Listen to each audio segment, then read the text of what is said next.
Assalomu alaykum. Yangi videomizga xush kelibsiz. Ushbu videoda biz Kubernetesdagi config maplar haqida gaplashamiz. Xo'sh, demak, config maplar bizga nima uchun kerak? Demak, biz dasturchi sifatida dastur qurarkanmiz, biz boshqa tashqaridagi servislarni ishlatamiz bir qancha. Bu bo'lishi mumkin databaza, bu bo'lishi mumkin qanaqadir cloud providerlari beradigan servislar, masalan, bo'lishi mumkin Kafka, RabbitMQ. O'sha servislarning har bittasining yoki mikroservislarning o'zini endpointlari va ma'lum bir konfiguratsiyalari bo'lishi mumkin. O'shalarni biz qayerda saqlashimiz to'g'ri bo'ladigan savol paydo bo'lishi mumkin. Demak, bizda ikki xil yo'l bor. Best practice bo'lmagan yo'l hard code qilib, konstantalarga saqlab, o'sha yerdan reference qilib ketamiz. Va biz agar cloud native application qurmoqchi bo'lsak va 12 factor app metodologiyasiga ergashadigan bo'lsak, biz konfiguratsiyalarni, ya'ni secretlarni emas, ya'ni confidential bo'lmagan, password bo'lmagan, ya'ni masalan URL bo'lishi mumkin, username bo'lishi mumkin, IP adreslar bo'lishi mumkin, yoki boshqa qanaqadir loglarni, log levellari bo'lishi mumkin. O'shalarni biz qayerda saqlashimiz kerak? Biz buni albatta operatsion sistemadagi environment variablelarga saqlashimiz kerak. Ya'ni podlar, ya'ni bizning dasturimiz environment variablelar sifatida konfiguratsiyalarni o'qib, o'shalardan reference qilib ishlashi kerak. Demak, bizda mana shu holatda config maplar yordamga keladi. Biz ularga datani key value pair sifatida berib va ulardan reference qilib ishlatishimiz mumkin bo'ladi.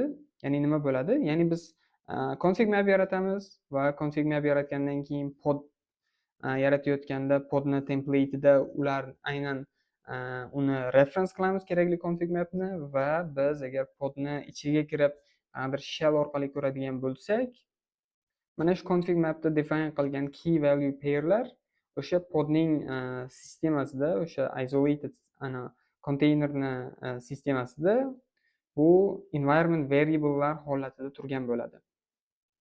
Bizga bu masalan biror konfiguratsiyalar o'zgarsa, biror bitta servisni boshqa URL orqali ishlaydigan qilmoqchi bo'lsak, trafiklarni o'zgartirmoqchi bo'lsak, biz shunchaki config mapni o'zgartiramiz va bo'ldi. Ya'ni config maplar bizga qisqa qilib aytganda konfiguratsiyalarni, literallarni koddan olib boshqa joyga, ya'ni environment variablelarga saqlash imkoniyatini beradi va shunchaki environment variablelarni o'zgartiramiz kodga teginmasdan va hammasi yana o'sha yangi o'zgartirish bilan ishlashni davom etadi. Demak, doimgidek nechta sistemamizda nechta pod borligini tekshirishdan boshlaymiz. Pods, demak bizda bitta pod bor.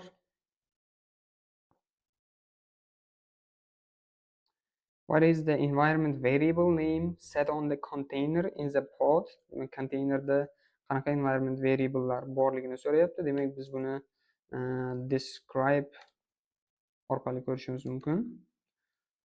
Pods, demak, web app caller, buni lessga bera oladigan bo'lsak, bizda app caller degan environment variable bor. Bizdan nomini so'rayotgani uchun app callerni tanlaymiz. What is the value set on the environment variable app caller on the container pod? Endi bu safar variable'ni valuesini so'rayapti. Bizda bu ping, ya'ni pushda. View the web application UI by clicking web app caller tab above your terminal. Demak, bizda dastur ko'ngildagidek ishlayapti. Yaxshi. Update the environment variable on the pod to display a green background. Note, delete and recreate pod. Only make the necessary changes. Do not modify the name of the pod. Demak, biz environment variablelarni biz masalan edit pod web app caller qilib o'zgartiradigan bo'lsak, Bu forbidden chiqadi, chunki faqat biz imijni yoki boshqa fieldlarni o'zgartirishimiz, ma'lum bir fieldlarnigina o'zgartirishimiz mumkin. Aynan konfiguratsiyalasini deylik, masalan, boshqa komandasini, argumentlarini o'zgartirmoqchi bo'lsak, biz delete qilib recreate qilishimiz kerak. Va bunda biz greenga o'zgartirib qo'yamiz.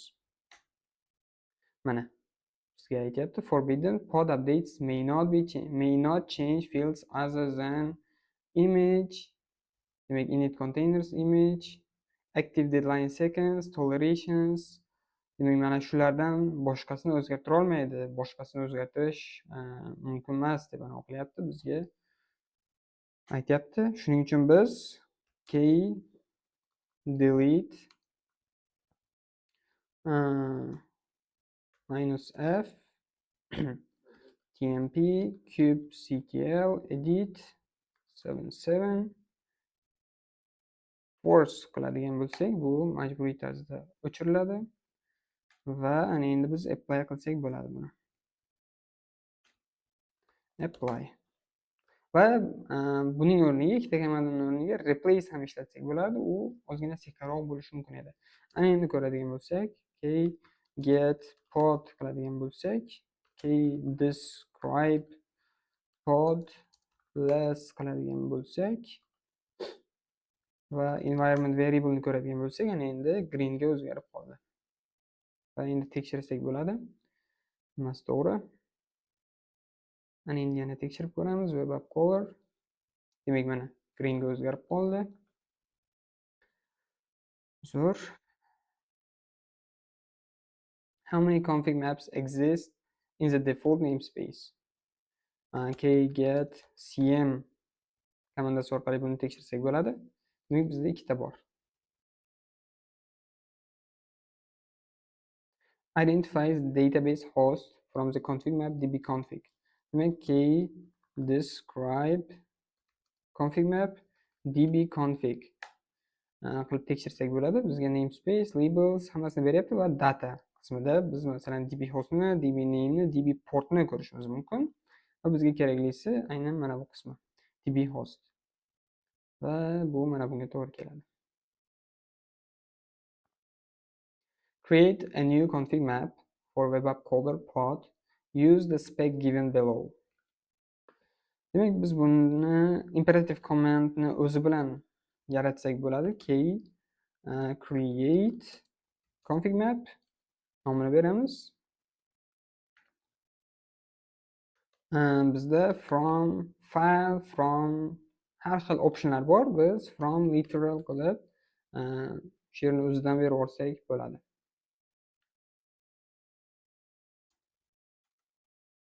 From literal va app other. Ana endi bizda yaratildi. Key describe cm config web app config map qilib tekshiradigan bo'lsak, mana bizda ikkita key value pair bor.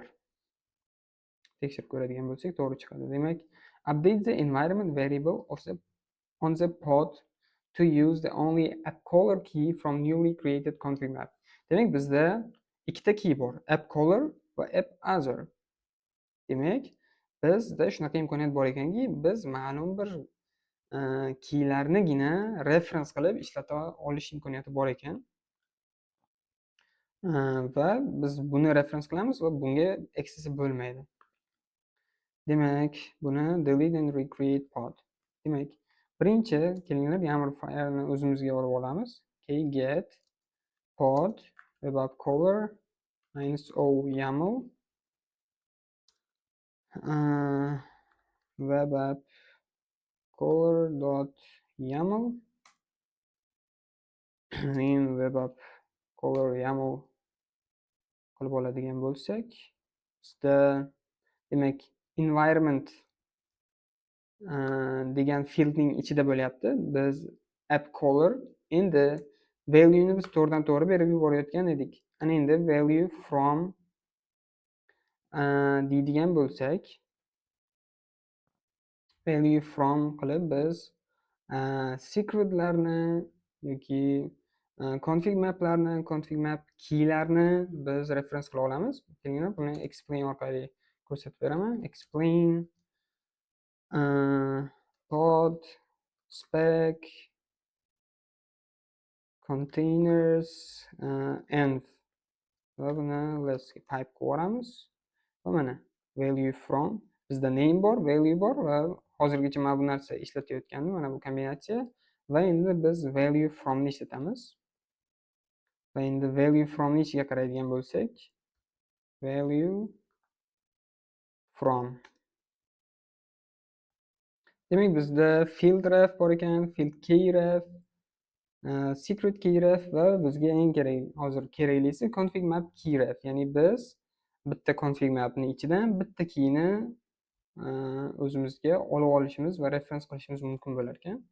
Value from, buni copy qilib olamiz. Config map keyref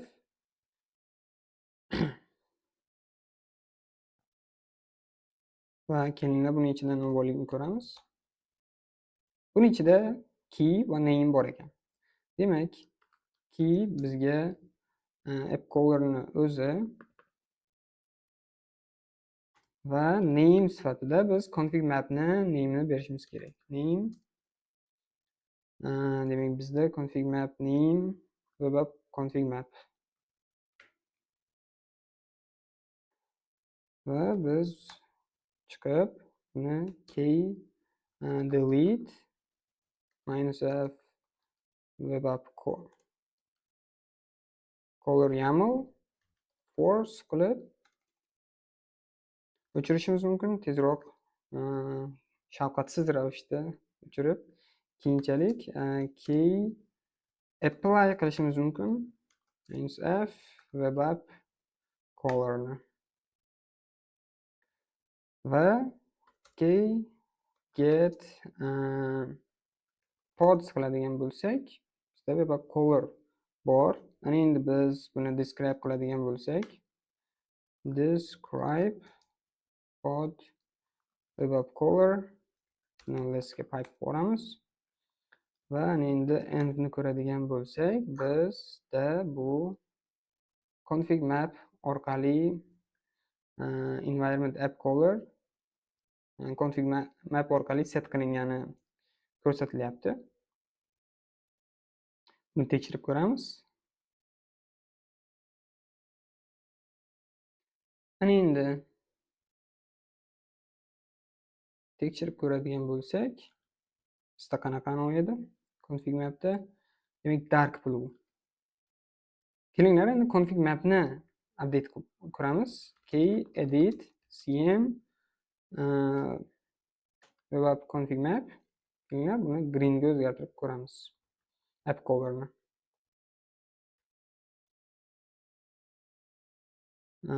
Green. Ha, to'g'ridan to'g'ri apply bo'ladimi podga? Mana endi edit bo'ldi va buni refresh qiladigan bo'lsak,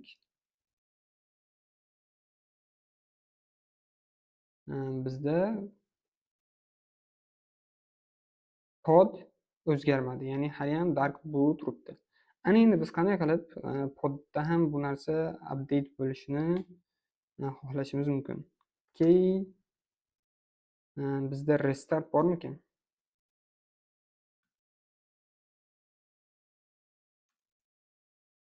Demak, key deydigan bo'lsak, create, run, delete, rollout. Demak, bizda restart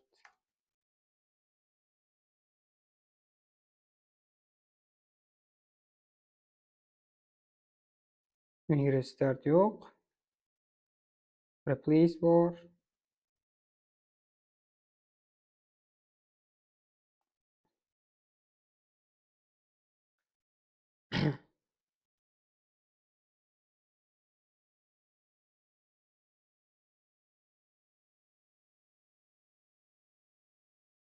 Explain.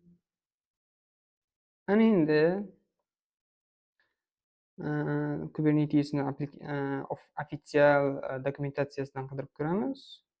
Restart pod. Qanday qilib podni restart qilish?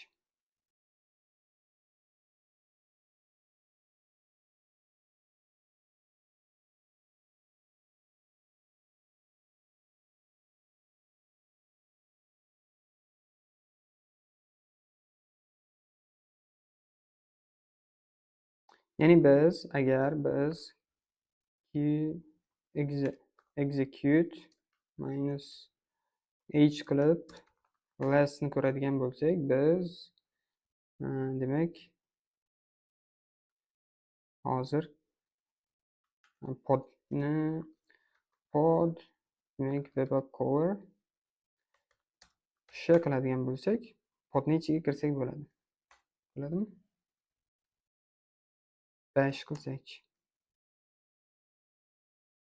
Executing command in failed to exec in container.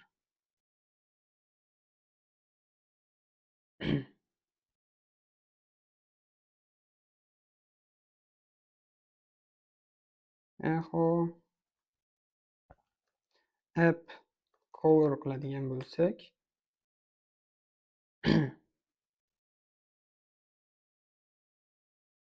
nega bu ishlamayapti? Menimcha interaktiv qilishimiz kerak edi buni. Shell bo'lish uchun menimcha execute qiladigan bo'lsak, tti in minus t qilsak ishlashi kerak. Shell yo'q, ishlamadi. Container exec my pod. Demak biz podni nomini beryapmiz. Minus I interaktiv terminal shell. Ana endi ko'rsak bo'ladi. Demak biz echo app coverni ko'radigan bo'lsak, bizda dark blue hali ham turibdi.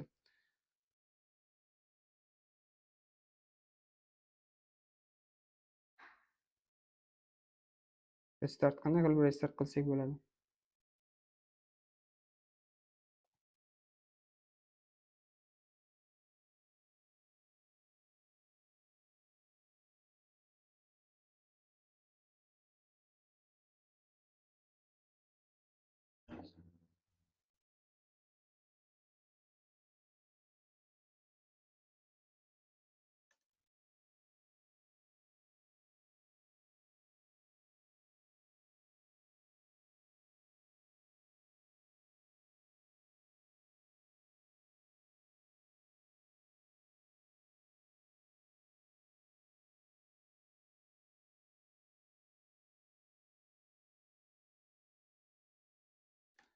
We apply config map import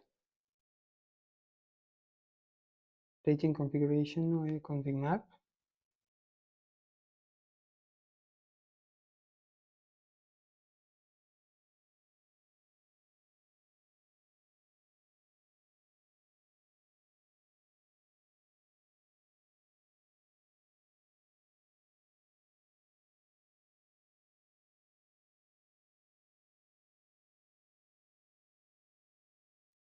Demak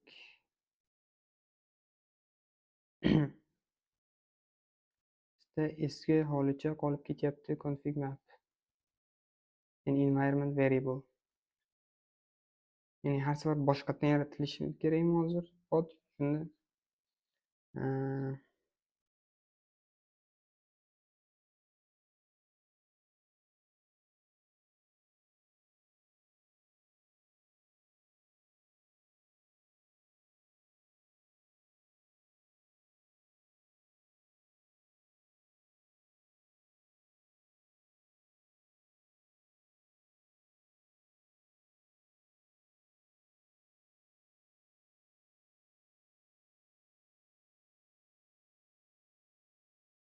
demak shunga o'xshayapti. Demak biz exit qilamizda bundan. Key replace -f va cover qilib ko'radigan bo'lsak, cannot be fulfilled. Force qiladigan bo'lsak,